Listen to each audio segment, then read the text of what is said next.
Donc, bonjour à tous. Aujourd'hui, on va faire de la physique quantique. Euh, donc, euh, un petit préambule, c'est de vous dire que la physique quantique, c'est vraiment différent de tout ce que vous avez fait auparavant parce que aujourd'hui, on va parler essentiellement de choses qui se passent à très petite échelle et qui sont donc qui sont donc des phénomènes qui ne sont pas du tout courants. C'est pas une balle qui tombe sous l'effet de la gravité, c'est pas de l'eau qui jaillit d'une fontaine sous l'effet de la pression, etc.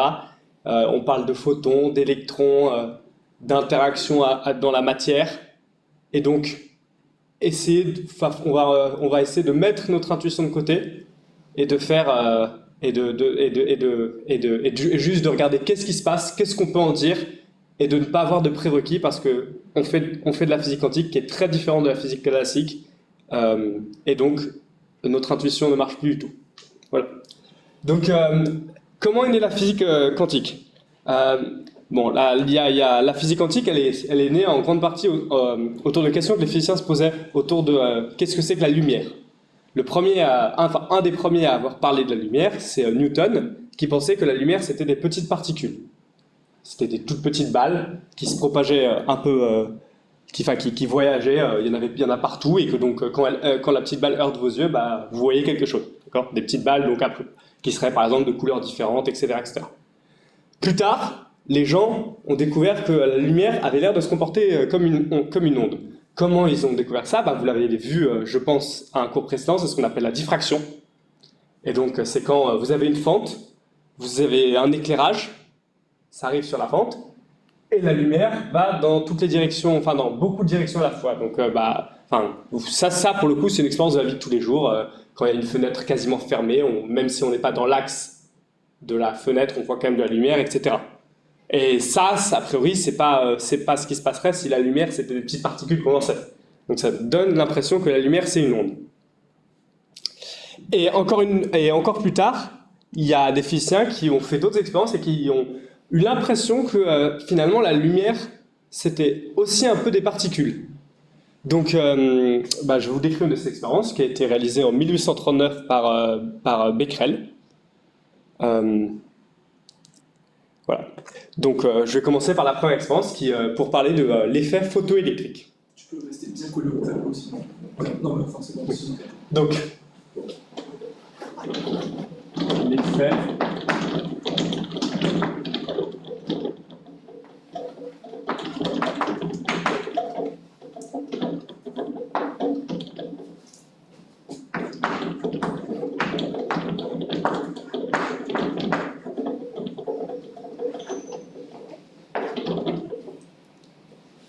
Euh, donc, on a une source de lumière, voilà, qui est par exemple le soleil.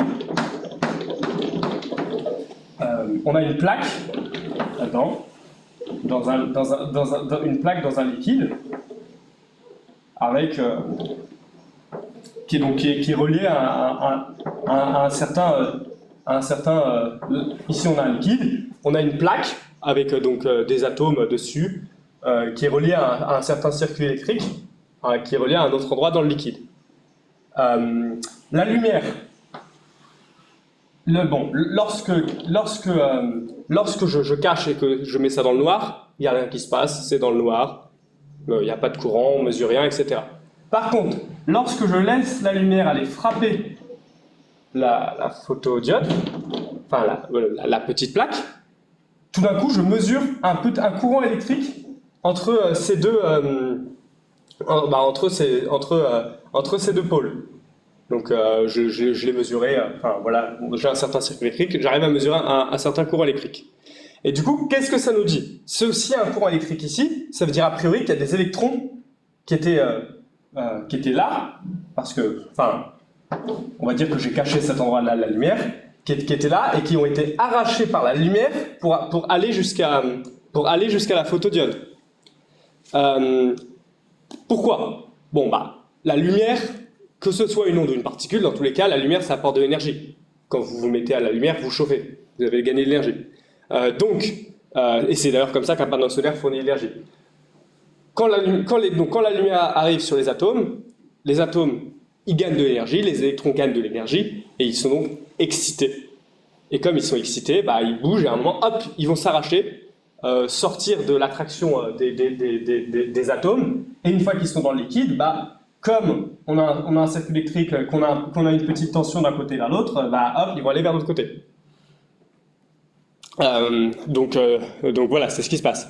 Mais du coup, dans une théorie ondulatoire de la lumière, donc si la lumière est une onde, si j'éclaire avec suffisamment avec un éclairage suffisamment puissant, peu importe la couleur de mon éclairage, si j'éclaire avec un éclairage suffisamment puissant, je vais pouvoir exciter, parce qu'avec un éclairage suffisamment puissant, j'aurai suffisamment d'énergie, donc je vais pouvoir l'exciter. Et donc, normalement, c'est indépendant de la couleur avec laquelle on éclaire. Mais si on effectue cette expérience avec des longueurs d'onde très grandes, donc vers l'infrarouge, donc bon, a priori pas avec le soleil, mais voilà, on sait faire de la lumière infrarouge, etc. Donc si on fait cette expérience avec des longueurs d'onde très grandes, on a un palier où au bout d'un moment, si on le fait avec une couleur qui est vachement forte dans l'infrarouge, même si j'éclaire très fort, les électrons sont plus excités, on n'observe jamais de courant. Qu'est-ce qui se passe? Pourquoi est-ce qu'on n'observe pas de courant? Et bah du coup, la réponse qui a été apportée à ce problème, donc c'est Albert Einstein qui l'a apportée en 1905. Donc peut-être ici.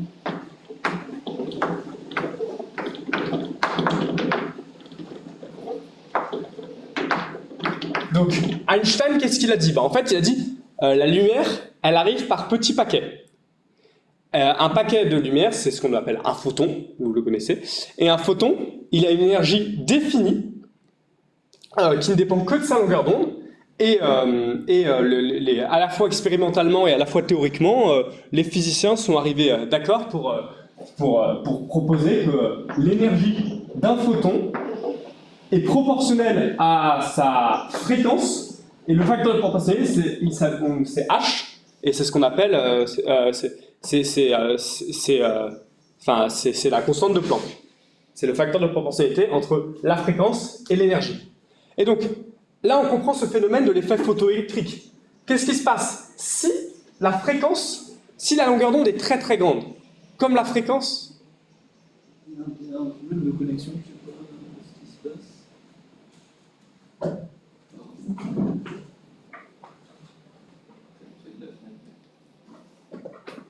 Je te le dis quand ça repart, hein.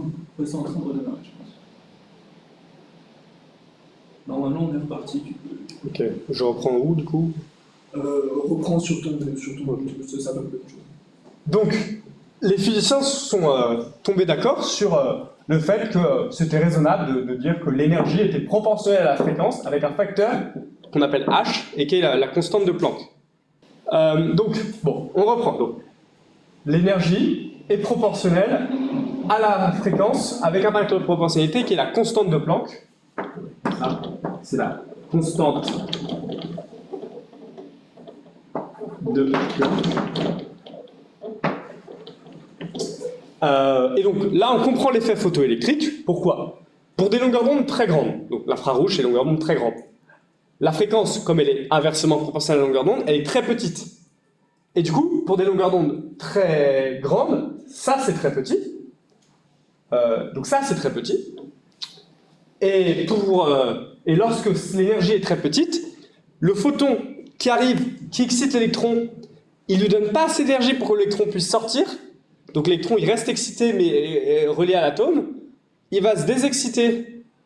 Soit il va se désexciter et se calmer et du coup il reste là, soit même quand le photon arrive, bah, il va juste refuser le photon parce que bah, ça lui donne pas assez d'énergie, il peut pas sortir, donc bon, le photon va passer. Dans tous les cas, le photon peut pas éjecter l'électron, et donc il faudrait que beaucoup de photons frappent en même temps le même électron pour lui apporter suffisamment d'énergie, et c'est pas vraiment possible en pratique. Du coup, vu que l'énergie arrive dans la lumière arrive par petits paquets, on a très fortement envie de dire que la lumière, bah, c'est des petits paquets et que du coup la lumière, c'est des particules. Et donc, c'est pour ça qu'on parle de photons, etc. Et du coup, maintenant, on est arrivé à un consensus qui est que la lumière est dans un état double, dans un état dual. C'est à la fois une ondée et une particule, en fonction de comment on l'examine et en fonction de quels phénomènes sont en jeu. C'est ce qu'on appelle la dualité onde-corpuscule.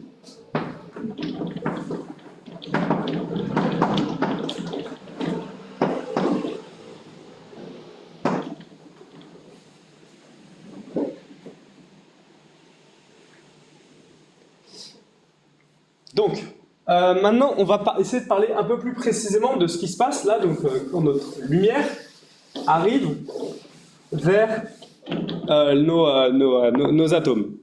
D'accord? Donc, on va faire un petit plongeon dans l'atome. Donc, c'est quoi un atome? Bon, un atome, au centre, il y a la représentation en tout cas qu'on en donnait à l'époque, au centre, il y a un amas, un bougui-bougla de neutrons et de protons.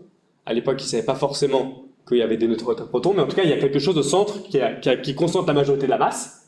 Et autour, un peu partout autour, à différents niveaux, vous avez des électrons.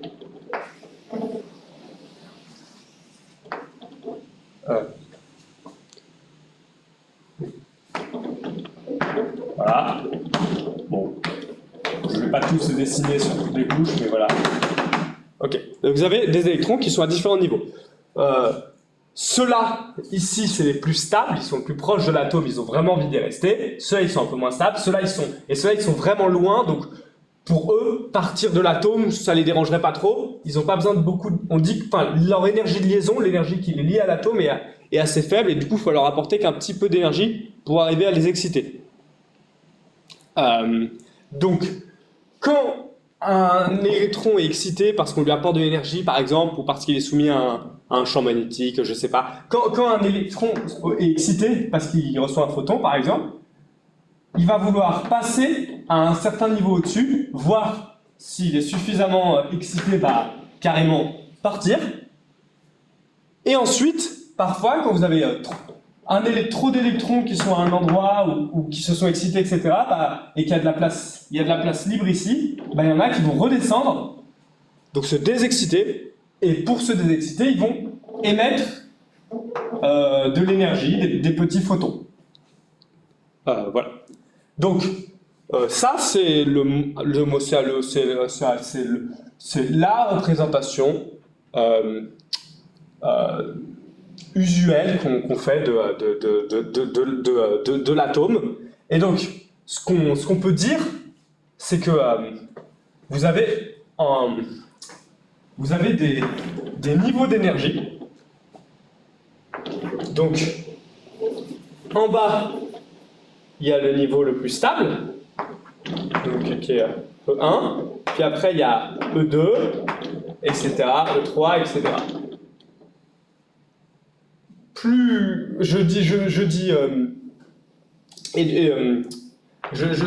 pourquoi c'est le plus stable? Parce que, le but de tout le monde, c'est tout le temps de minimiser son énergie. Donc ceux qui sont le plus proches du noyau et qui sont à l'endroit le plus stable, c'est ceux qui nécessairement ont la plus basse énergie. Et on a une formule pour les niveaux d'énergie on a une formule pour les niveaux d'énergie qui est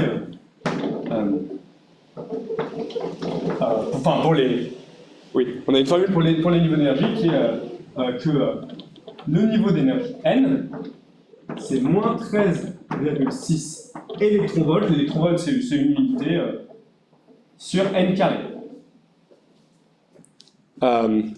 Où N donc, désigne le niveau d'énergie, et N, on l'appelle le nombre quantique principal.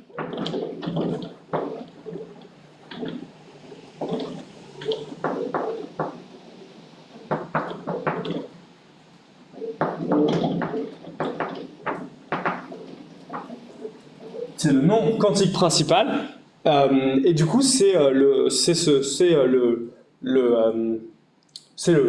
un des nombres qui permet de décrire la position d'un électron autour d'un noyau. Pourquoi je dis le principal? Bah parce que vous voyez dans mon dessin, je vous ai bien montré que sur un niveau d'énergie donné, ici par exemple, il peut y avoir plusieurs électrons, donc il va nous falloir d'autres nombres pour les numéroter, cela, etc. Bon, c'est tout un bazar. Ça ne nous intéresse pas beaucoup ici, mais ce qu'on peut retenir, c'est que donc il y a un nombre qui nous permet de donner le niveau d'énergie. Et donc, lorsqu'un électron change de niveau, s'il passe par exemple du 2 au 3, il va devoir émettre, du 3 au 2, du coup qui perd de l'énergie et qui va à un endroit plus stable, il se rapproche du noyau, il va devoir émettre exactement la bonne énergie pour que l'énergie soit conservée, donc il va émettre un photon dont l'énergie, dont la fréquence est telle que l'énergie émise doit être exactement la bonne, et du coup ça va être la fréquence, ça sera cette énergie sur H. Et donc, donc qu'est-ce que ça veut dire? Ça veut dire que quand vous passez d'un niveau à un autre, comme vous devez émettre exactement la bonne énergie, vous devez émettre exactement la bonne fréquence, et du coup, passer d'un niveau à un autre, ça correspond à une fréquence donnée, et sauf qu'une fréquence, ça correspond à une longueur d'onde donnée, donc ça correspond à une couleur donnée.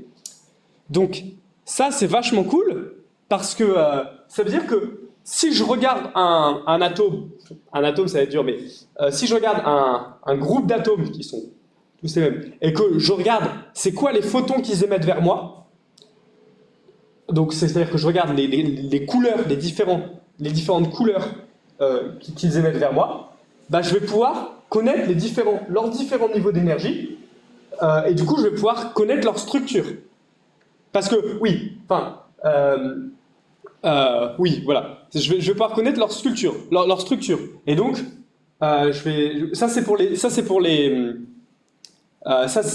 formule-là, elle n'est pas vraie pour toutes les molécules, etc. C'est pour les ions hydrogénoïdes.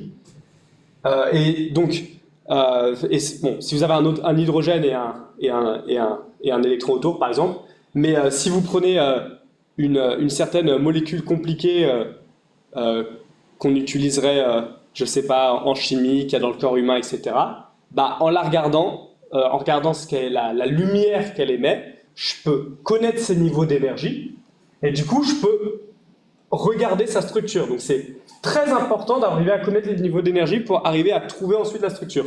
Et en particulier, si j'ai une matière dont je ne sais pas de quoi elle est faite, justement, en regardant les niveaux d'énergie, en regardant les couleurs, je peux avoir les niveaux d'énergie, et donc je peux comparer à ce que je connais déjà. Et c'est souvent ce qu'on fait, que, par exemple en astrophysique, on a de la lumière qui vient d'un certain gaz stellaire ou d'une certaine étoile, etc. Cette lumière, elle est émise à des fréquences données, donc on reçoit exactement des couleurs précises, et donc on peut savoir quelle matière il y a très très loin dans ce truc-là. Ce qui est vraiment pas évident, parce que moi, à l'œil nu, je sais pas différencier la couleur du carbone, du soufre, de l'aluminium, etc. Enfin bref. Donc, c'est comme ça qu'on regarde la matière, et donc on représente ça dans ce qu'on appelle un spectre. Donc, un spectre, ça va avoir cette forme-là. Vous aurez donc les longueurs d'onde, donc ici il y a le bleu. Pas de nom. Ici, il y a le bleu. Après, il y a le vert, le jaune, le rouge. De ce côté-là, il y a l'infrarouge. De ce côté-là, il y a l'ultraviolet. Et ce que vous allez voir, c'est vous allez voir quelque chose qui va, par exemple, ressembler à ça.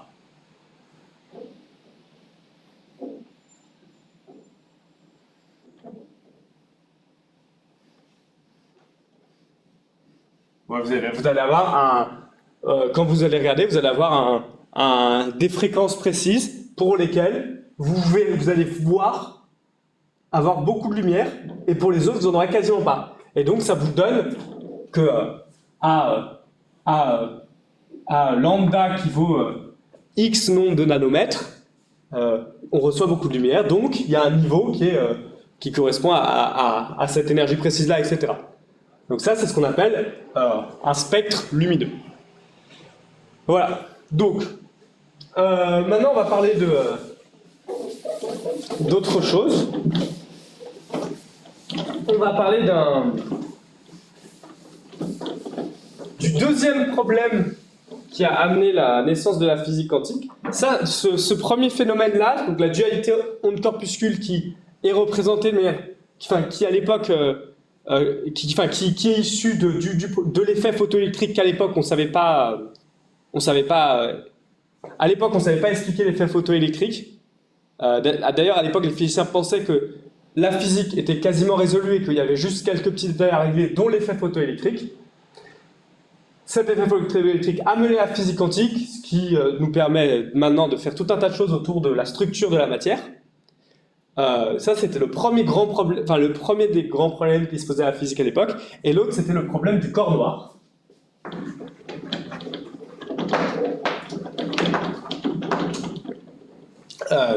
Dont je vais parler maintenant.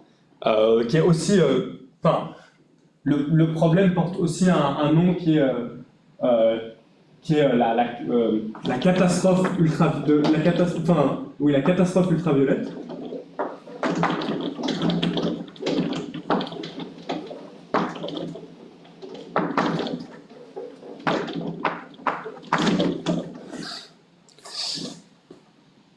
Donc, on va parler ici on va parler de rayonnement. Donc, en 1896, il y a un physicien de Vienne, je pense que ça se prononce comme ça, qui a abouti à une loi qui était que pour un corps noir, donc qu'est-ce que c'est qu'un corps noir? Un corps, c'est un corps qui absorbe, c'est un corps qui reçoit qui reçoit de l'énergie, il l'absorbe et ensuite il la réémet dans toutes les directions sous la forme de rayonnement. C'est Vin, ok. Donc Vin, il a abouti à une loi que pour un corps noir, la longueur d'onde dans laquelle le corps noir émet le plus la plus grande quantité d'énergie, émet de manière la plus lumineuse, est inversement proportionnelle à la température. Donc c'est lambda max, c'est la loi de Wien, lambda max, c'est une certaine constante sur la température. Et ça, c'est la constante de Wien. J'ai mis un W ici. Du coup, à partir de cette relation, les physiciens ils ont obtenu la loi de Rayleigh-Jeans.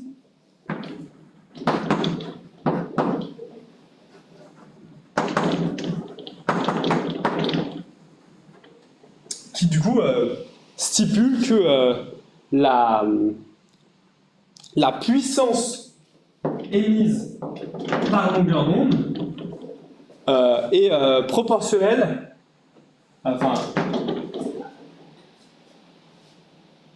la puissance émise par longueur d'onde est proportionnelle à la température et inversement proportionnelle à la longueur d'onde à la puissance 4. Donc voilà, c'est la loi de Rayleigh-Jeans. Et ça pose quelques problèmes parce que pour des fréquences, pour des longueurs d'onde élevées, du coup pour des fréquences très faibles, donc les fréquences très faibles c'est vers l'infrarouge, vers l'ultraviolet, désolé, pour des fréquences très faibles, pour des longueurs d'onde, pour des longueurs d'onde très élevées, donc donc des fréquences très faibles, le problème qu'on a, c'est... Pour des longueurs d'onde très faibles, donc pour des fréquences très élevées, et du coup c'est vers l'ultraviolet, donc si la longueur d'onde est très faible, ça c'est très faible, donc ça va être très grand, et du coup, la luminance, c'est ce qu'on appelle la luminance. La luminance, elle va exploser. Et si la luminance explose, l'énergie que vous envoyez explose. Et donc, pour des fréquences très élevées, donc pour des longueurs d'onde très faibles, l'énergie que notre corps noir il émet, elle tend vers l'infini. Et ça, c'est vraiment pas cool.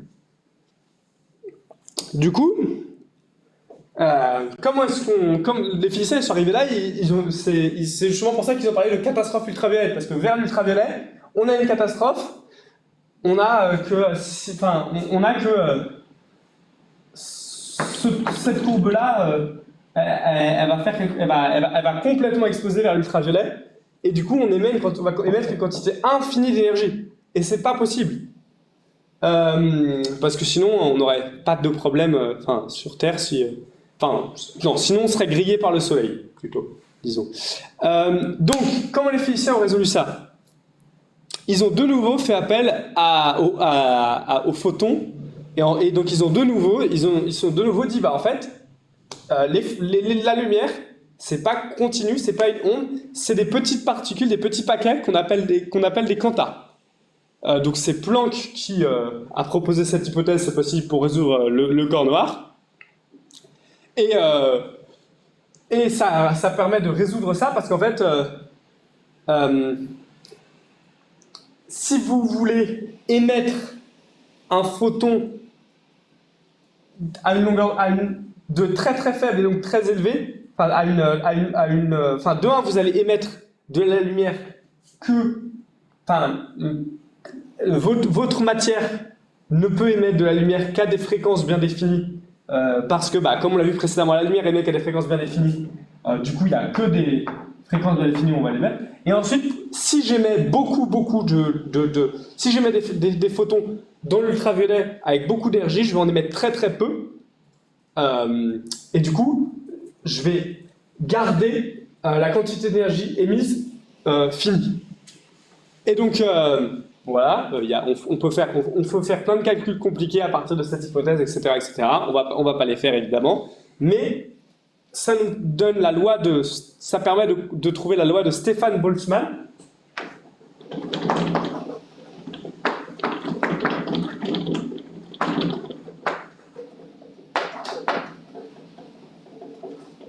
La loi de Stefan Boltzmann, qui nous dit que la puissance par unité de surface, donc on appelle en général l'excitance, elle est proportionnelle à la température puissance 4. Donc c'est-à-dire que si vous avez un corps, donc un corps noir encore une fois, mais beaucoup de choses peuvent être considérées approximativement comme un corps noir, la puissance qui rayonne est proportionnelle à sa température à la puissance 4, avec encore une fois une certaine constante de proportionnalité. Donc ça, c'est ce qu'on obtient à partir de l'hypothèse de quantification de la lumière. Ça ne veut pas dire que ces deux lois-là sont complètement fausses. C'est des lois qui ont été obtenues assez expérimentalement et du coup, en fait, elles sont vraies pour des longueurs d'onde raisonnables. Quand vous êtes par là, c'est à peu près vrai. Ce qu'on obtient en fait comme courbe, plutôt qu'avoir une courbe qui explose comme ça, c'est une courbe qui fait quelque chose comme ça et qui après redescend. C'est un peu petit. Ouais. Voilà. Oui, je vais le faire là. Donc, avec cette loi-là, on avait un truc qui explosait complètement. Si on fait la longueur d'onde ici et la luminance, donc l'énergie qui est émise de ce côté. Et en fait, quand on utilise l'hypothèse de quantification, on obtient quelque chose qui fait voilà, comme ça. Il ne faut pas prendre le dessin exactement, hein, mais essentiellement ça augmente et c'est à peu près vrai, la loi est à peu près vraie pour les longueurs d'onde raisonnables, et après ça diminue. Si on regarde globalement pour toutes les longueurs d'onde, si on somme toutes les énergies données par toutes les longueurs d'onde, notre corps, il émet une quantité d'énergie proportionnelle à la température puissance 4. Voilà. Donc c'est la loi de Stefan Boltzmann et elle est très importante. Et des trois, je pense que c'est celle-là dont il faut se souvenir. C'est celle-là qui, à mon avis, est la plus importante. Donc ça, c'est le problème du corps noir, qui, comme le problème de l'effet photoélectrique a été résolu en introduisant la quantification de la lumière, ces deux problèmes-là ont amené à la physique quantique. Et donc, maintenant, je vais vous parler d'expériences un peu plus... je vais vous parler d'autres expériences pour expliquer un peu plus précisément qu'est-ce que nous dit la physique quantique réellement. Donc, je vais effacer tout ça.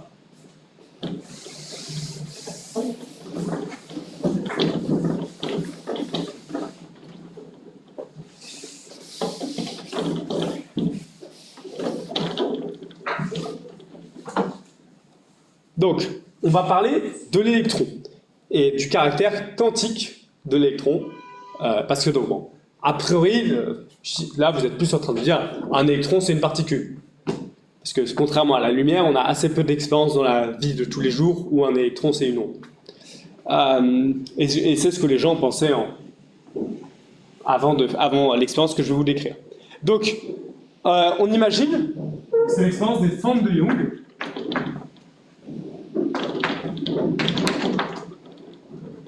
Donc on imagine qu'ici on a un canon à électrons là, qui tire des électrons. Donc pour l'instant je vais présenter comme des particules. Et ensuite, ici, on a donc un mur avec deux fentes.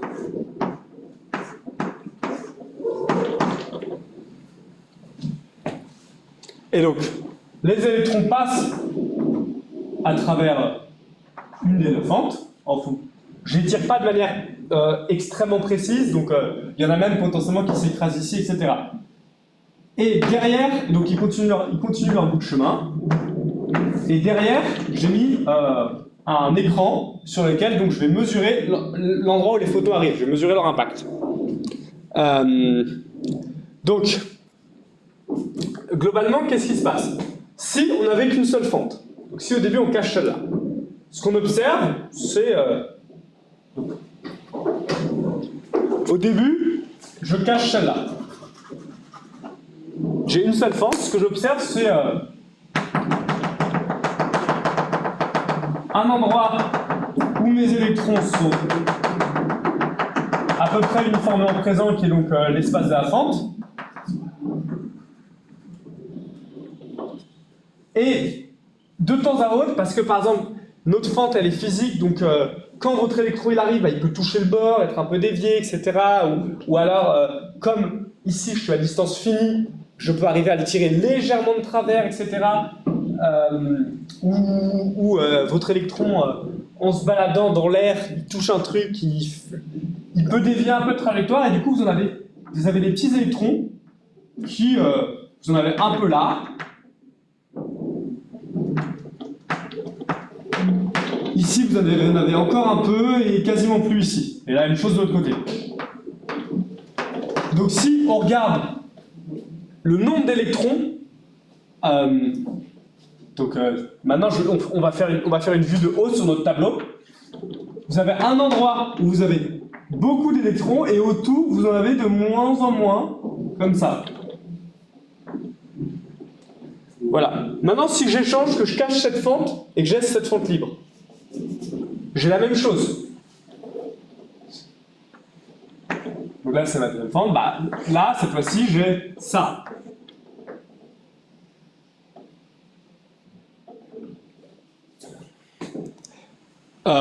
J'ai de nouveau un endroit où je vois beaucoup d'électrons et puis je vois un peu de trucs. Ce à quoi on s'attend avec si vous étiez en train d'envoyer des balles de tennis. Hein. Il faudrait une plus grosse fente, etc. Mais globalement, c'est assez raisonnable. Du coup, maintenant, si on laisse les deux ouverts, on s'attend à voir quelque chose qui fasse ça.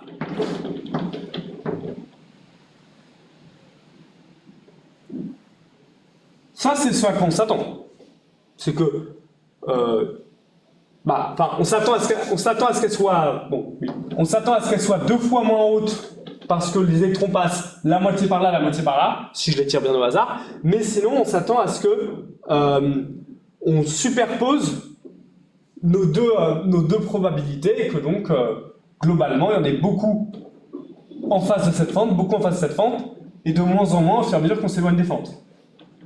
Mais c'est pas ce qu'on observe. Ce qu'on observe, quand on fait... ça, c'est pas ce qu'on observe. Ce qu'on observe, et ce qu'a observé Young, c'est... Vous avez vos deux fentes, Et il a observé ce qu'on appelle une figure d'interférence. Il a observé quelque chose qui fait comme... c'est-à-dire que vous avez un pic principal ici, et après vous avez des pics secondaires.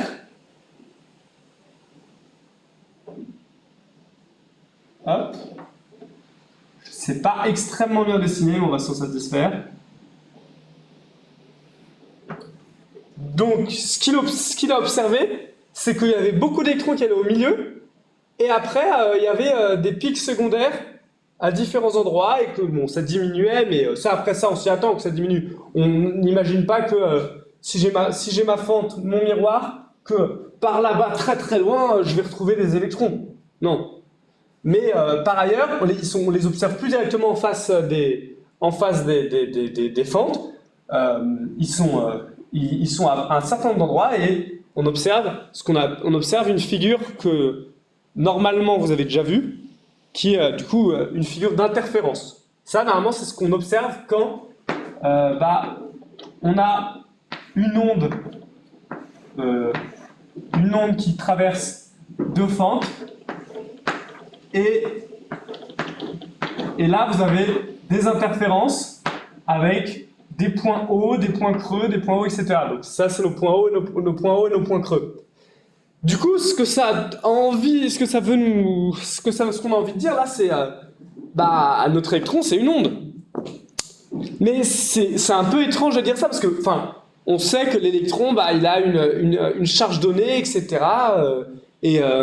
Et votre électron, c'est vachement plus gros qu'un photon quand même. Vous êtes vachement plus capable de dire, mon électron, il est là, il a une charge donnée, etc., etc. Bon, mais admettons. De toute façon, admettons, que vous voulez l'admettre ou pas, vous êtes bien obligé. Vous n'allez pas avoir des particules qui vont faire ça.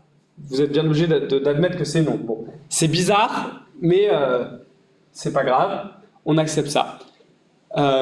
Si c'est bizarre, ce qu'il nous faudrait maintenant, parce qu'on a envie de pouvoir parler de nos électrons comme des ondes, c'est leur longueur d'onde. Une onde, c'est caractérisé par la longueur d'onde. Mais qu'est-ce que ça veut dire, la longueur d'onde d'un électron? On va prendre la taille d'un électron. C'est un peu, c'est bizarre de parler de la taille d'un électron, etc. Qu'est-ce que ça veut dire la longueur d'onde pour un électron? Bon. Un électron, si je lance tout droit, la seule chose qui va le caractériser, c'est sa quantité de mouvement et donc son énergie cinétique. Donc, on était aux électrons qui sont des ondes. On a envie d'en parler un peu plus précisément, donc on a envie de parler de leur longueur d'onde. On va faire l'analogie avec les photons. Pour un photon, donc vous connaissez la longueur d'onde d'un photon, donc qui est reliée à sa fréquence, on a vu que la relation c'était E égale h nu. Et d'autre part, de la relativité, vous savez que E, c'est pour un photon, l'énergie, c'est sa quantité de mouvement fois c. Donc tout ça, ça vous donne que la quantité de mouvement, c'est h sur lambda. Ça, c'est vrai pour un photon. Et on va faire l'analogie entre un photon et un électron.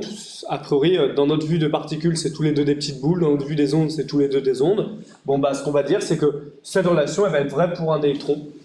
Ça nous permet... je veux dire, c'est un peu étrange dit comme ça, mais en même temps, ça nous permet de définir la longueur d'onde, et il n'y a aucune raison de ne pas prendre... il se trouve que ça marche bien, et donc on va prendre ça comme étant la définition de la longueur d'onde d'un électron, et qui va donc nous permettre de parler d'un électron comme étant une onde. Et donc cette relation-là, c'est ce qu'on appelle la relation de De Broglie. Peut-être rappelle juste P égale MV au cas où. Oui. Et c'est De Broglie. Oui, De Broglie. Donc ici, c'est la quantité de mouvement, donc c'est mv, la masse fois la vitesse, et c'est la relation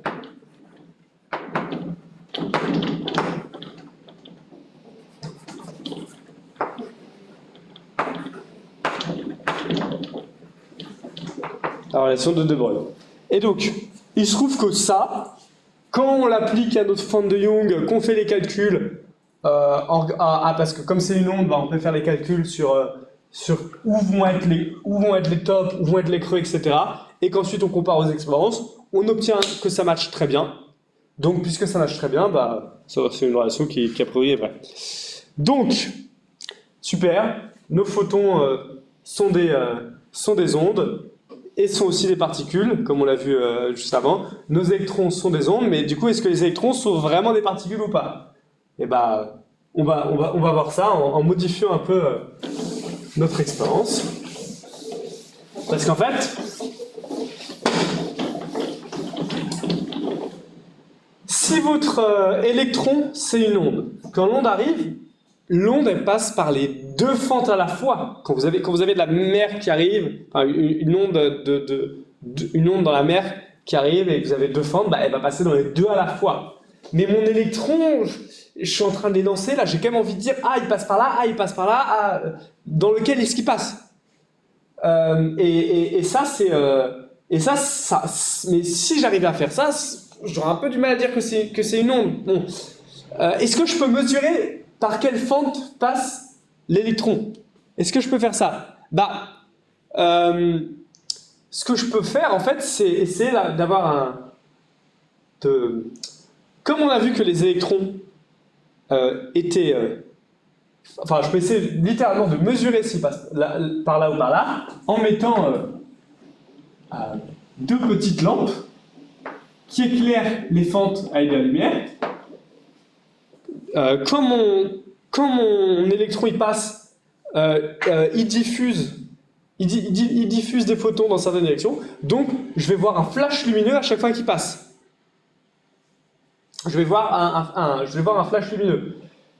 Donc, je peux refaire l'expérience cette fois-ci, donc je laisse de nouveau les deux fentes ouvertes, je regarde et j'envoie et je note précisément à chaque fois que j'ai un flash lumineux, je note précisément il est passé par là, ou il est passé par là, ou il est passé par là, etc. Et je regarde qu'est-ce que j'obtiens. Et bah, pour savoir en fait où est-ce qu'il arrive. Parce que si je note il est passé par là, après je veux ça. Bah en fait, quand je fais ça, ce que j'obtiens, c'est une figure qui est plus une figure d'interférence, mais qui est du coup... ça c'est donc le nombre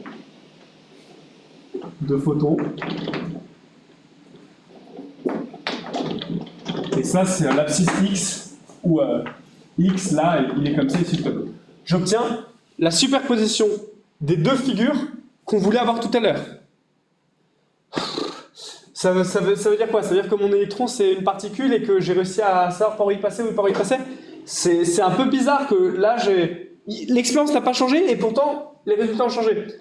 Mais en fait, quand on y réfléchit un peu, l'expérience, elle a changé. Je suis en train de les éclairer. Et quand je les éclaire, je leur apporte de l'énergie, oui, mais je leur apporte aussi de la quantité de mouvement. Parce que je peux parler de la quantité de mouvement d'un électron, d'un photon. Et donc, en fait, là, quand je suis en train de les illuminer, je suis en train de... A priori, je leur apporte de l'énergie, je leur apporte le quantité de mouvement, il y a mon électron qui arrive, il passe la fente, il croise un photon qui l'excite, et en fait, comme le photon lui apporte avec le mouvement, bah, il peut partir dans une autre direction. Et du coup, en fait, je suis en train de changer leur direction. Du coup, en fait, il se pourrait que je sois en train de... Mon photon qui devait aller sur... mon électron qui devait aller sur ce pic, sur le pic qu'il aurait dû avoir ici, comme je l'ai éclairé, bah, il change, et en fait, il va aller ici plutôt. Bon, c'est pas bien, c'est pas bien. On a changé en fait l'expérience. Et donc c'est pour ça qu'on voit quelque chose de différent. Mais est-ce qu'on ne pourra pas arriver à modifier notre expérience pour enlever ce problème? Ce que je pourrais essayer de faire, c'est arriver à envoyer des photons qui ont moins d'énergie et donc moins de quantité de mouvement. Si j'envoie des photons qui ont très peu d'énergie, bah, je vais quand même voir un petit flash lumineux parce que si j'ai très bon capteur, j'arriverai quand même à voir un petit flash lumineux. Mais mes électrons, ils vont être de moins en moins déviés. Du coup, comment on fait ça? Bah, je peux envoyer des photons dont la fréquence est très faible. pour que l'énergie soit faible, donc pour que la quantité de mouvement aussi soit faible. Donc j'envoie des photons avec une fréquence très faible. Ok. Au début, bon bah, au début, j'envoie avec une fréquence de plus en plus faible. Au début, il se passe rien. Je suis toujours trop en train de les dévier. Et au moment où je commence à voir une figure légèrement différente, au moment où commencent à apparaître des petits pics comme ça, etc., il se passe quelque chose de terrible. Avant, je voyais un flash là et un flash là, et maintenant, je vois un flash qui est de plus en plus diffus. Et au final, je vois un flash où, quand je prends une fréquence vraiment très basse, je vois plus qu'un seul flash qui englobe mes deux fentes. C'est terrible. Pourquoi? Pourquoi est-ce qu'au moment où j'ai une fréquence vraiment très basse, je vois juste un seul flash qui englobe mes deux fentes? Parce qu'en fait, si on baisse trop la fréquence, la longueur d'onde devient trop grande. Et si vous augmentez trop la longueur d'onde d'un photon, comme la longueur d'onde, c'est pas vraiment, mais ça peut être assimilé à l'extension spatiale de votre photon, quand votre longueur d'onde commence à devenir trop grande et à devenir de la proportion de la taille des fentes, bah, votre photon, vous savez plus où il est. Sa longueur d'onde est trop grande et donc il est quelque part là. Il y a un flash de lumière, mais je ne sais plus où c'est. C'est vraiment terrible. Et du coup, vous allez me demander, mais en vrai, il passe par quel trou l'électron? Eh bien, je ne peux pas vous répondre à la question. Il y a quelque chose ici qui protège le fait que je puisse vous répondre à la question. La réponse correcte, enfin, correcte, c'est un grand mot, mais ce qu'on peut dire, c'est votre électron, c'est une onde qui passe par les deux trous à la fois, mais si vous essayez de le regarder, si vous envoyez de la lumière sur votre électron qui est une onde, à ce moment-là, votre électron, la lumière force votre électron à choisir où il est et à adopter la position, et à être à un endroit comme une particule. Et du coup, il redevient une particule et il se matérialise à un endroit donné. Voilà. On ne peut pas être plus précis que ça. C'est extrêmement bizarre, mais mais finalement, c'est pas plus bizarre que de dire qu'un objet est à la fois une onde et une particule. Voilà. On a un truc qui est à la fois une onde et une particule. L'électron comme le photon, tous les deux sont à la fois des ondes et des particules. Du coup, là on a beaucoup de péripéties, beaucoup de rebondissements. On est à deux doigts de la crise cardiaque. On a une expérience, où il y a quelque chose de quasiment magique qui protège le fait qu'on puisse être plus précis dans l'expérience. Ce truc-là, dont je viens de dire qu'il s'appellerait magique, en fait, ça porte un nom. C'est ce qu'on appelle le principe d'incertitude. Et donc, on va l'expliquer un peu plus précisément. En fait, donc, ce qu'on voulait, c'était un objet avec... parce que là, bon, là, j'ai essayé avec de la lumière. J'ai vu que quand je voulais une quantité de mouvement très très faible, ma longueur d'onde était très très grande, et du coup, je ne savais plus où l'objet était. Est-ce qu'on pourrait trouver un autre objet dans la nature qui vérifie pas ça? Un objet où je puisse connaître sa position précisément et avoir une quantité de mouvement faible, mais du coup, connaître sa quantité de mouvement précisément. Il faudrait que j'arrive à trouver un objet comme ça.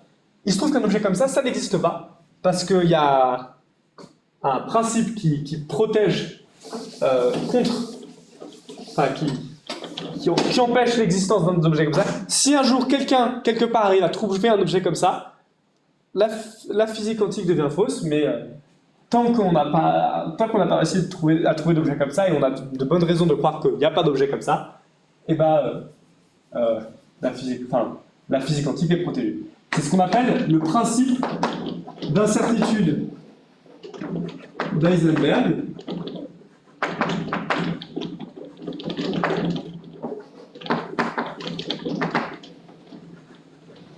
Et donc, c'est un principe qui vous dit que l'incertitude que vous avez sur la position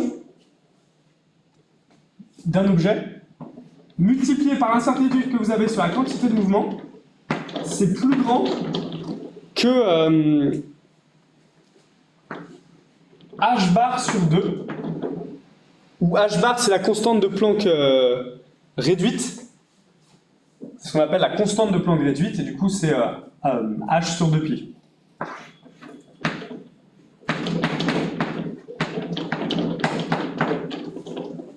Donc, si je veux connaître avec une grande précision la quantité de mouvement pour, par exemple, dans cette expérience, savoir où se situe l'objet, alors je connaîtrai pas, non. Si je veux une quantité de mouvement très précise pour la rendre très faible et pour ne pas, perturber le moins possible la trajectoire des électrons, alors la position, je la connais très mal, et du coup, à un moment, je ne sais même plus si mon objet, je vais le lancer là-dessus ou là-dessus. Donc voilà, donc la quantité, la précision sur la position, fois la précision sur la quantité de mouvement et donc la précision sur la vitesse, tout ça, ça ne peut pas être plus petit que h bar sur 2. Il y a une certaine incertitude que j'ai.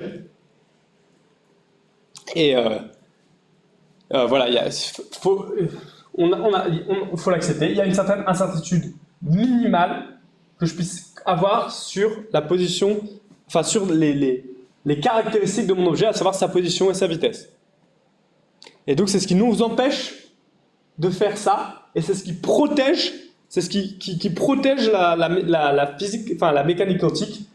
Ça nous empêche de regarder précisément. C'est un voile au-dessus de ce qui se passe.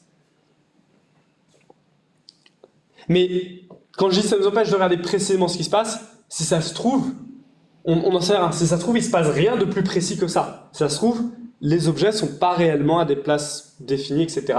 Si ça se trouve, ils le sont et on ne comprend pas bien, mais en tout cas, ça nous empêche de parler. On n'a juste pas le droit de parler avec plus de précision des objets. Du coup, on va revenir un peu en arrière, maintenant, pour prendre un peu un regard un peu d'ensemble. On a des objets qui sont à la fois des ondes et des particules, dont les positions et les vitesses ne peuvent pas être plus définies qu'une certaine quantité minimale, ce qui nous empêche, enfin, ce qui rend leur dualité ondes et corpuscules possible, ce qui nous permet que ce soit à la fois des ondes et à la fois des corpuscules. Et donc, quand je les regarde pas du tout, enfin quand j'envoie pas du tout de lumière sur eux, ils se comportaient comme des ondes. Et là, quand j'envoie de la lumière, ils se comportent comme des particules. Et quand j'envoie de la lumière avec trop peu d'énergie, à un moment, ils se remettent à se comporter comme des ondes. Bon. Et vous allez me dire, c'est bizarre, parce que Young, à l'époque, là, en 1900 et quelques, ou en 1800 et quelques, son expérience, il ne l'a pas fait dans le vide, son expérience, il l'a fait dans l'air, sur Terre. Et sur Terre, quand il a fait son expérience avec les deux fentes, dans l'air, vous avez plein de photons qui se baladent, et donc ces électrons, ils ont été touchés par plein de photons. Donc quand il a fait son expérience, il avait déjà de la lumière naturelle qui obligeait ces électrons à choisir un endroit par où ils passaient, et du coup, il n'aurait jamais dû observer des électrons sous la forme d'une onde. Mais en fait,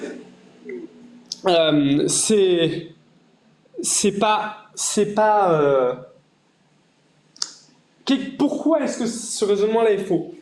Le raisonnement est faux parce que c'est pas Young qui a envoyé les photons. Young ne connaît pas il ne connaît pas la quantité de mouvement des photons, leur énergie, etc. Et il ne sait pas, et les flashs, il connaît rien sur ce qui se passe en fait. Il les flash précis, c'est pas lui qui a géré tout ça. Et du coup en fait, il y a quelque chose d'assez fondamental qui est que l'observateur joue un rôle. C'est quand les électrons qui sont une onde, quand on ne les regarde pas, c'est quand je les regarde, moi, en allumant ma lumière, et en les forçant à être quelque part, qu'ils deviennent des particules. Et du coup, c'est ce qu'on appelle en général l'effondrement de l'onde. Donc, quand un observateur fait une mesure sur un système, ou sur une particule, etc.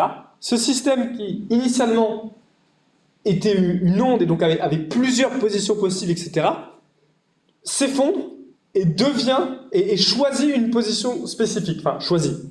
Je ne sais pas si choisit le bon terme. je vais pas dire que le système est en train est dans son coin à se frotter les mains et à se demander quelle position il va choisir. Mais en tout cas, un système qui à la fois qui initialement avait plusieurs positions possibles, pourquoi je dis plusieurs positions possibles? Tant que vous n'avez pas regardé votre électron, l'électron est à la fois passé par un côté et passé par l'autre. Donc il a plusieurs états possibles. Il a l'état je suis passé par la gauche, l'état je suis passé par la droite. Quand vous le regardez, vous le fixez et vous le forcez à dire ok je suis passé par là. Et donc c'est parce que vous êtes un observateur qui fait une mesure sur le système, ici l'électron, qu'il se met à adopter une position définie. Voilà. Et donc l'observateur joue un rôle fondamental là-dedans. Vos photons qui se baladent dans l'atmosphère, c'est pas des observateurs, et ils font pas de mesures. Du coup, on va donc continuer à prendre un peu de recul parce que tout ça c'est extrêmement perturbant et donc pour essayer de dire précisément qu'est-ce qui se passe, qu'est-ce qu'on peut dire sur ce qui arrive. Les choses qui ont des existences physiques, donc vos électrons, votre photon, etc. A priori, maintenant, on doit les considérer comme des ondes. Donc c'est des fluctuations bon, c'est des ondes. Vous avez déjà vu que la lumière, que ce soit une onde, ça ne vous gêne pas, votre électron aussi c'est une onde. Il y a des référentiels spéciaux, donc vous par exemple, moi, les gens là-bas, qui sont des observateurs. Les observateurs, ce qu'ils ont de spéciaux, c'est qu'ils peuvent faire des mesures et quand ils font des mesures sur un système, ils forcent ce système qui initialement était une fluctuation et qui du coup était une onde et était un peu là, un peu là, un peu là, à se fixer à un endroit précis. On a de la chance, on est des observateurs, on peut faire des mesures et on fixe les choses à un endroit précis. Ça peut être extrêmement bizarre de dire ça et genre quasiment je sais pas, religieux ou quoi, mais je suis juste en train de vous dire, si vous n'êtes pas en train d'observer un truc, que vous le regardez pas, etc., vous avez aucune raison de me dire ce truc est là, ou ce truc est là, ou ce truc est là. Par contre, si vous vous mettez à le regarder, là, vous pouvez en parler plus précisément. C'est raisonnable de dire, ok, ne me parlez pas trop précisément d'un truc que vous regardez pas, parce que, n'essayez pas de faire le devin. Donc, mais c'est bon. Là, c'est très beau, mais... Enfin, c'est très beau. Je sais pas si c'est très beau, mais... Là, on a un peu quelque chose qui nous empêche de faire de la physique. On est en train de dire, on a des ondes, elles se matérialisent comme des particules quand vous les regardez, mais nous, ce qu'on veut faire, c'est des prédictions. Ce qu'on veut faire, c'est dire... Et si je vous dis, vous n'avez pas le droit de me parler d'un truc tant que vous ne l'avez pas observé, vous allez avoir du mal à faire des prédictions, parce que prédire un truc, c'est dire ce qui va arriver, c'est ça. Et en fait, en physique quantique, ce qu'on va se mettre à faire, c'est dire, on va plus prédire exactement ce qui va se passer, mais on va prédire, il va se passer telle chose avec telle probabilité, et telle chose avec telle probabilité, et telle chose avec telle probabilité, etc. Pourquoi? Parce que quand vous avez votre onde, donc on va prendre un exemple, on va dire qu'on a un électron qui est... disons dans un puits de potentiel, il est coincé ici, et donc l'électron, tant que je l'ai pas regardé, c'est une onde, et voilà, donc on peut représenter ça comme si c'était une corde. C'est des dessins schématiques, hein, c'est pas vraiment ce qui arrive, c'est des dessins schématiques, c'est pour se faire pour comprendre qu'est-ce qu'on est en train de dire, enfin voilà, faut pas le prendre au pied de la lettre. Votre électron, ce que je vous dis, c'est, quand je vous dis, voilà, il y a une certaine onde, c'est, l'onde, en fait, elle représente les endroits, plus l'onde est élevée à un endroit, ou ce qu'on appelle, ce qu'on appelle la fonction d'onde, plus la fonction d'onde, on peut dire l'onde, est élevée à un endroit, plus l'électron a des chances d'être à cet endroit. Donc l'électron a beaucoup de chances d'être ici, ici, et il a très peu de chances d'être là. Et donc, vous, quand vous allez faire une mesure Et donc, quand vous allez envoyer de la lumière, demander à l'électron, regardez où l'électron est, vous allez mesurer.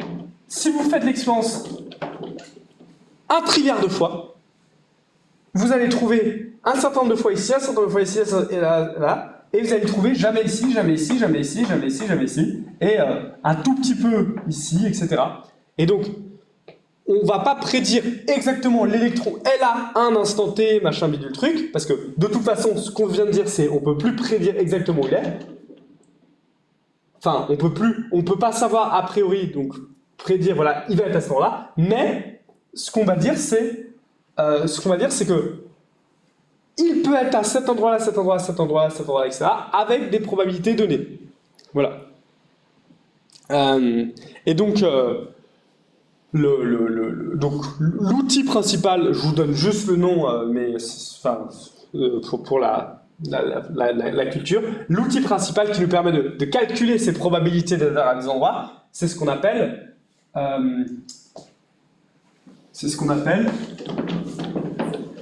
l'équation de Schrödinger.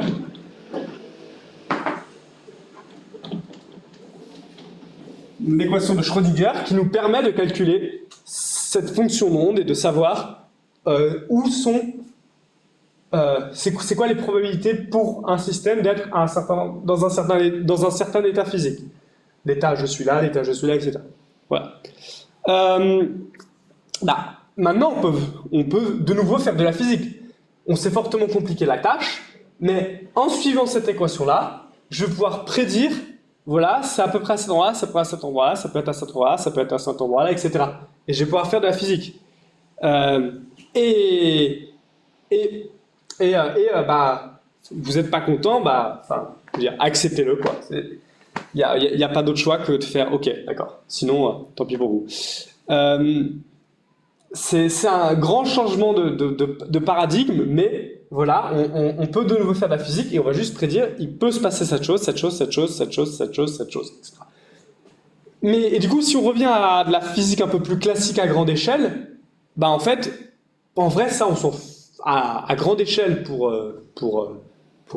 moi, je suis pas je suis pas vraiment une onde parce qu'en vrai, euh, je Euh, bon, vous allez le voir dans il y a une feuille d'exercice, vous allez voir, mais essentiellement, moi, par rapport à mon poids, etc., j'ai une vitesse très faible, j'ai une incertitude sur la vitesse. J'ai une incertitude sur la position très faible, j'ai une vitesse très faible, etc. Globalement, moi, je suis assez bien connu. Je respecte quand même ce principe, mais j'ai pas dit, mais H, il est de l'ordre de 10 puissance moins 35. Si vous me connaissez pas si vous connaissez pas ma position à 10 puissance moins 35 près, on va s'en remettre. Ça va aller, c'est pas très très grave. Que je sois là ou là à 10 puissance moins 35 mètres près, on s'en fout. Du coup, en vrai, pour la physique de tous les jours, vous n'avez pas besoin de considérer que les choses sont des ondes. Vous pouvez continuer à considérer que les choses sont des objets physiques, solides, etc. Ça, c'est des choses qui se passent à toute petite échelle ou ne pas connaître avec une certaine précision, ça importe, etc. Pour nous, on s'en fiche. Et, euh, et par contre, évidemment que ça peut avoir des impacts à grande échelle parce qu'il peut se passer des choses comme l'effet photoélectrique, le corps noir, ou ça peut décrire, d'ailleurs ça peut décrire la matière, et voilà. Mais donc, il n'y a pas de problème, vous pouvez continuer à faire de la mécanique, de l'hydrodynamique, etc., comme si tout était des gros objets qui avaient des positions définies, etc. Et ça, c'est réservé pour la petite échelle. Euh, voilà. Tu peux demander s'il y a des questions. Ouais. Est-ce qu'il y a des questions? Est-ce qu'il y a des choses que vous voulez que je réexplique? Je sais pas. Est-ce que vous avez. Pour prendre le temps de boire, il y a le temps du délai tout à l'heure, ça revienne peut-être. Bon.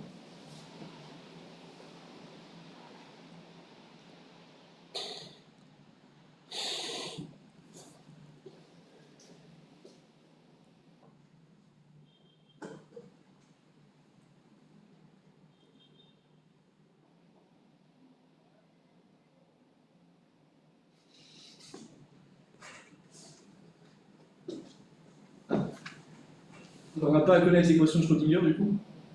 Je crois pas. Enfin, je veux dire, de toute façon, tu auras, toi tu fais ce que tu veux. Hein. Enfin, je veux dire, tu peux être là juste pour ta culture générale. Voilà, enfin, je veux dire, il y a un niveau dans les études où à un moment, beaucoup de gens apprennent l'équation de Schrödinger, mais tu fais ce que tu veux. Peut-être ce sera plus tard, peut-être ce sera jamais. Enfin, voilà, ça dépend du métier que tu fais, des études que tu fais, etc. Mais, pour les IFO, il n'y a pas besoin. Mais pour les IFO, il n'y a pas besoin.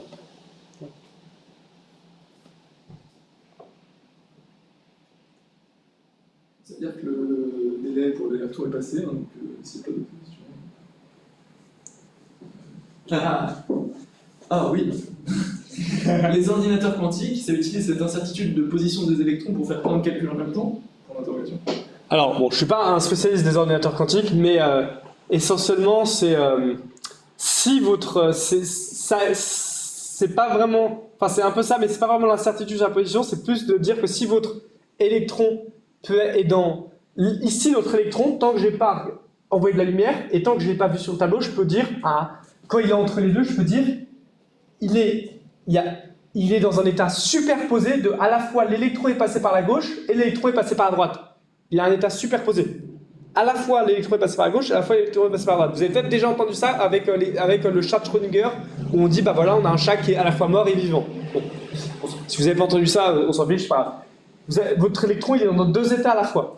Du coup, si j'arrivais à faire une machine où je fais faire à mes électrons des calculs, plutôt que mon électron soit dans un état à la fois, il en est dans deux, et du coup, si j'ai deux électrons, plutôt qu'ils soient comme chacun d'entre eux peut être dans deux états à la fois, bah mes deux électrons sont dans quatre états à la fois. Si j'ai trois électrons, plutôt qu'en avoir trois, en fait, j'ai vraiment 8 états. 2 pour lui, fois 2 pour lui, fois 2 pour lui. Du coup, en fait, si vous avez n électrons, vous avez vraiment 2 puissance n états. Et du coup, dans les ordinateurs quantiques, on essaye, parce qu'en vrai, on n'arrive pas encore très bien à le faire, on essaye d'utiliser ça pour avoir des objets qui sont dans plein d'états à la fois, et ensuite d'utiliser ces états-là pour faire des calculs. Et tout le problème, en fait, c'est justement d'arriver à les garder, ces objets-là, à les garder dans ces états à la fois, parce que là, vous avez bien vu que je perturbe un peu l'état en envoyant un peu de lumière, je détruis ça. Et du coup, c'est d'un point de vue technique, c'est pas facile à faire en pratique. Mais c'est ça le principe des ordinateurs quantiques. Ok, merci. Je sais que c'est une question bête, mais j'arrive pas à saisir pourquoi on cherche la position des électrons. Donc on était en train de se demander, au début, avant d'avoir accepté que les électrons c'est à la fois une onde et une particule, on était en train de se demander pourquoi, est-ce qu'on peut pas savoir, enfin on aimerait plus précisément savoir par où ils passent. Parce que, donc au début on avait notre figure d'interférence, on avait notre figure avec plein de pics et de creux, et on se disait mais c'est bizarre, si notre électron c'est une particule, c'est quoi son chemin? Il passe par où? Et donc, dans l'idéal, par exemple, si mes photons ils n'avaient pas d'énergie de quantité de mouvement, je pourrais juste illuminer tout le chemin, et à chaque fois, je pourrais regarder où est-ce qu'est l'électron. Sauf qu'en faisant ça, en fait, je modifierais à chaque étape, comme le photon et la quantité de mouvement, à chaque étape, je modifierais un peu le chemin de l'électron, et du coup, au final, je suis en train de modifier notre expérience. Mais du coup, on essaie juste de le faire ici, et on essaye ici juste de savoir est-ce qu'il passe par là ou est-ce qu'il passe par là. C'était juste pour arriver à comprendre physiquement ce qui se passe. Comment est-ce qu'à partir d'électrons dont nous on pense vraiment, parce qu'ils ont une charge fixe, etc., que c'est des particules, comment est-ce qu'on obtient une figure d'interférence avec des ondes? Donc on essaie de se demander est-ce qu'il passe par là ou est-ce qu'il passe par là? Parce qu'a priori, si c'est une particule, il ne peut pas passer par les deux à la fois.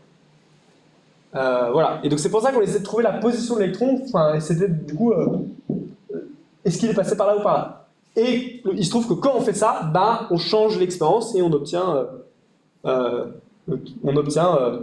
l'expérience classique, l'expérience qu'on aurait si à la place d'électrons, je mettais des balles de tennis que je lançais. Juste par curiosité, c'est quoi le type d'exercice sur la physique quantique? Genre même vous, c'est quoi les types d'exercices que vous résolvez? Bah, du coup, bon, enfin, deux choses.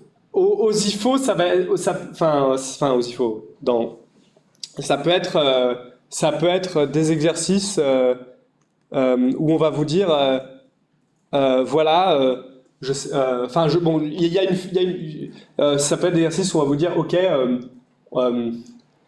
euh, comment expliquer, par exemple, si je vous dis euh, comment expliquer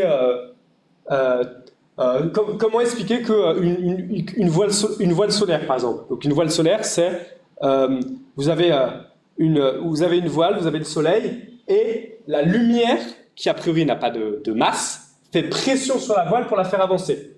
Et donc bah ça c'est comment est-ce qu'on l'explique? Bah en fait notre lumière elle a une quantité de mouvement en utilisant la relation de Broglie. Et donc, quand les photons arrivent et frappent la voile, bah, ils la font avancer.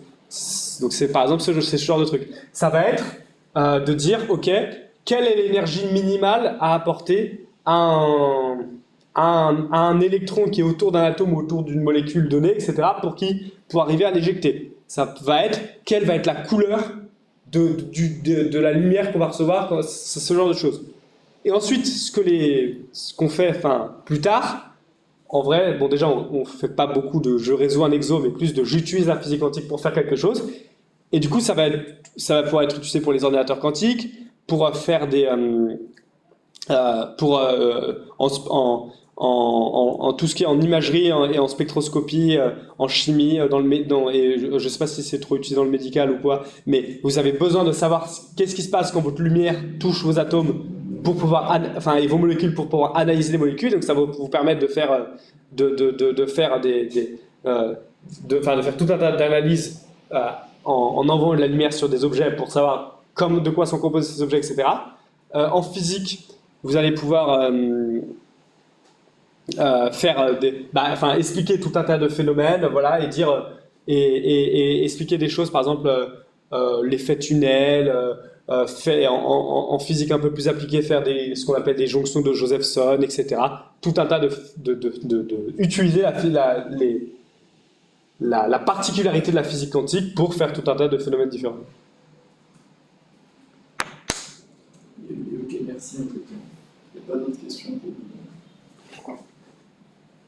On peut peut-être finir le waiting. Ok, stylé, merci. Ouais, bah c'est bon, je pense. Au revoir. Au revoir tout le monde, hein, j'espère que c'était bien.